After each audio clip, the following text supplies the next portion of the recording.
I would say one more thing about gold that I find fascinating is that it is the most private of all currencies. So the great lie of my lifetime is that crypto was going to be private and was going to free us from, surveillance and control. And that is just not proven true. And no one's really tried hard to make it true, which tells you a lot about how much people lie, and what the real agenda is, which is control. But gold can actually be moved around privately and stored privately. I mean, there's not a digital record of gold. And that leads to my question, which is, what the hell is going on with gold flows around the world? Gold physically moving from one country to another. Why isn't that transparent? This is public money. And this is the reserves of different countries. It's owned by the public of those countries. And there's no sort of transparent record of it. Am I missing something? The transparency varies, right? So in the end, it isn't very transparent. That's very attractive. How can a country move its part of its gold reserve to another country without telling its population? And the funny thing is no, but is that outrageous, or am I just missing something? Well, they would say, well, we tell you, you just have to pay very close attention, right? So you can look in the UK trade statistics, they show you how much gold is leaving London. They don't want to advertise that, but there are times. Do they tell you where it's going and why? The Swiss data are very, very good. Okay. They show you the Swiss data, right? Well, Swiss data are always good. Yeah, the Swiss are very precise. So you have an idea. But again, when I say it's transparent, not those data, as long as what they classify as non-monetary gold, according to IMF shipping classifications, we'll call them, however they, industrial classifications. Non-monetary gold gets recorded.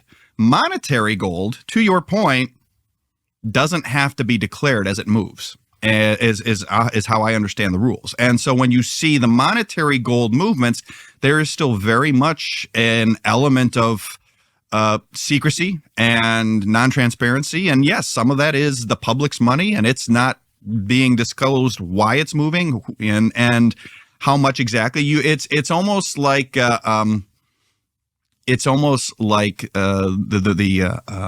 like being in the movie Jaws, right? Where early on, there's a shark out there and you see the impact of the shark, and every now and then you'll get a glimpse of it, but you don't really fully see the shark very often. So I guess the only point I'm making again and again and again is at the heart of this incredibly important phenomenon, the movement of gold around the world, is a lie. There's lie. We don't actually know what the state of play is. There's not great clarity. No, there's not great clarity. Right. There's massive lying.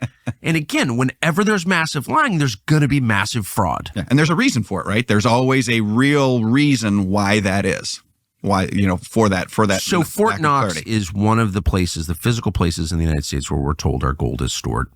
Half, maybe, supposedly, of our reserves, or some big chunk. It's I want to say, there's some there. There's some in Denver. There's some at West Point. Right. Yeah, I don't spread remember around. the But Fort Knox is the famous one. Yep. And, members of Congress, almost all of them with the last name Paul, have been calling for an audit of Fort Knox for, just decades. And if you really press, it doesn't look like Fort Knox has been actually audited for close to 100 years, since the 30s. I think that's right. I stand open to correction. They said it was audited in the 70s, but it wasn't actually audited. It was some of it was audited. Why is it so hard with a federal workforce, including contractors, 10 million people, to just go through the contents of the vaults and weigh them and make sure that they're not gold-plated titanium and make sure they're all there and then figure out who owns them? Why is that so hard? We're told, oh, that's too complicated. Really? No, I don't think it's anything to do, to your point. It's not complicated at all. I think it comes down to policy and that gold is a geopolitical metal. And if you go back to, again, declassified documents and of conversations and memos around a lot in the 70s, and you'll see some familiar names there, Volcker, Kissinger, Weintraub, some of those types of names. The U.S. in the 60s was losing a lot of gold, right? The system was essentially dollar is pegged to gold, $35 an ounce. Everything else is tied to the dollar.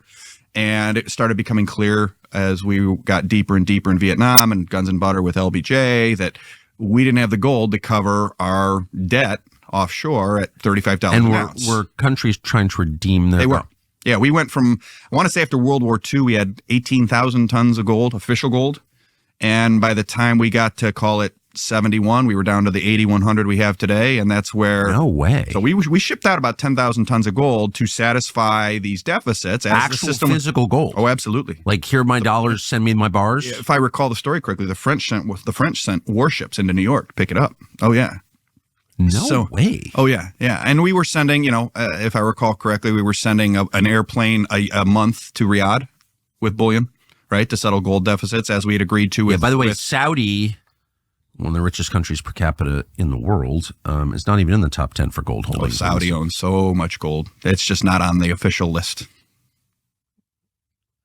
Sorry, I'm making the same point again, which is the numbers are lies. Right.